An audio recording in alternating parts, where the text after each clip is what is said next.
Alors le protocole initial qui est toujours en vigueur, mais qui peut être adapté à différentes modalités.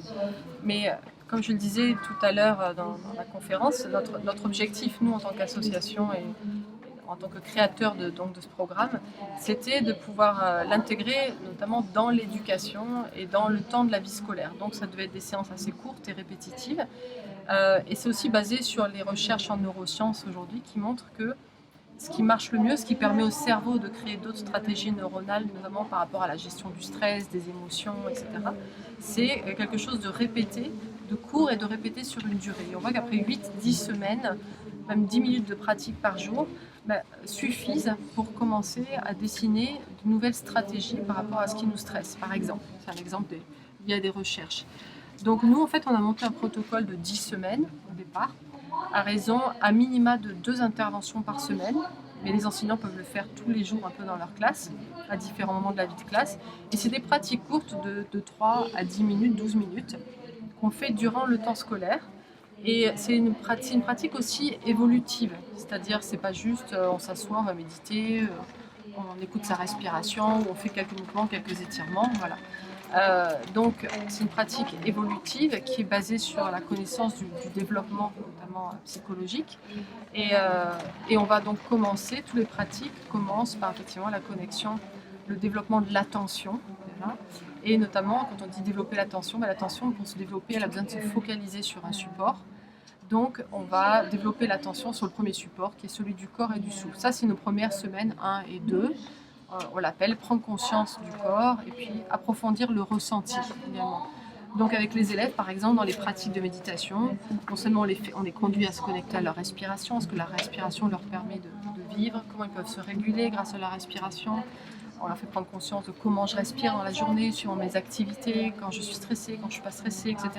Et comment peut-être je peux revenir juste en me rappelant de ma respiration, revenir à un état qui est plus facile pour moi à vivre, en fait.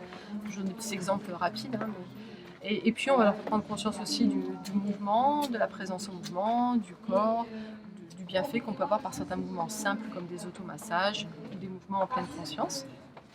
Et ça, c'est nos premières semaines. Et là-dessus, on va les aider aussi à développer un vocabulaire du ressenti. Ce qui est important, parce que quand on demande à un gamin comment tu le sens, s'il n'a pas le vocabulaire, il ne va pas pouvoir vous répondre s'il se sent mal, s'il se sent bien, si cette connexion au corps et à la respiration est agréable, désagréable.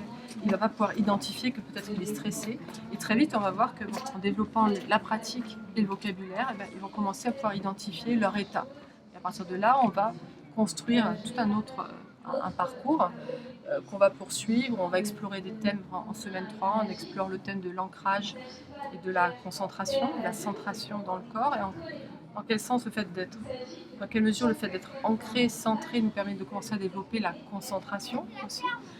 Donc après, le thème numéro 4, la semaine 4, c'est justement d'aller plus loin sur la concentration, notamment en milieu scolaire. Quand j'ai le trac, quand je suis déconcentrée, quand je suis devant la page blanche et que j'ai plus je perds mes moyens, ou tout d'un coup je dois faire un exposé, ou j'ai une poésie à réciter, j'avais révisé, et puis là, tous les mots s'en mêlent, etc. et tout, où je vais être évaluée. L'évaluation, pour beaucoup, c'est pas naturel, c'est pas un processus qu'on aime. Il y a certains qui sont mieux bâtis pour ça, mais c'est pas naturel pour l'enfant de faire face à une évaluation et un jugement, parce que l'évaluation est un jugement. Donc, il y a des moments où on n'est pas bien, où le stress prend le pas, kidnappe nos compétences. Qu'est-ce qu'on peut faire par des pratiques courtes, très courtes et en toute situation pour se reconcentrer, et pas se laisser envahir par le stress. Et puis après, à partir de la semaine 5, milieu de programme, là on a déjà développé le vocabulaire des ressentis, une connexion à soi déjà préalable.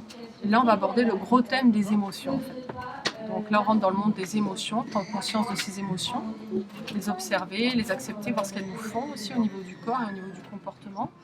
Et puis comment faire face aux émotions en milieu scolaire, parce qu'il y a beaucoup de recherches aujourd'hui aussi qui montrent que la réussite, notamment dans l'apprentissage, c'est pas qu'une question de quotient intellectuel, c'est surtout une question d'émotion en fait, d'intelligence émotionnelle et de rapport aux émotions. Il y a beaucoup d'élèves qui sont en échec en fait pour des questions qui ont davantage trait aux émotions et à l'affect que à leur capacité intellectuelle.